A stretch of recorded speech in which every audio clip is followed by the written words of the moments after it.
Đây là điều 2 năm qua có thể bạn chưa biết.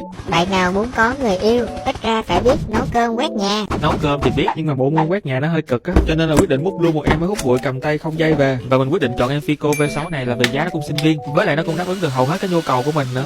Đầu tiên là nó có lực hút khá là ổn, 14.000 PA lần, hút tốt phết đấy. Thứ hai là trọng lượng chỉ có 1,76 kg thôi, nên rất là cơ động và thuận tiện di chuyển. Có tổng cộng là 3 đầu hút khác nhau để bạn thay đổi, bao gồm cái đầu hút khe nè, rồi đầu hút sofa và giường nệm, cuối cùng là cái đầu hút sàn này. Cái đầu này còn kết hợp với cái chổi lăn xoay tốc độ cao, giúp hút sạch bụi bám dưới nền đi. Ngoài ra đầu này xoay cũng rất linh hoạt, giúp đi vào các ngóc ngách dễ dàng hơn. Kết hợp thêm đèn led giúp hút sạch lên tới đời ông nội nhà bụi luôn. Máy cũng sử dụng màn lọc HEPA giúp lọc bụi mịn cực tốt. Ngoài ra cũng được trang bị thêm cục pin 2200 mAh và hoạt động liên tục lên tới 40 phút. Mua xong ưng ý phết đấy. Còn các bạn thấy sao?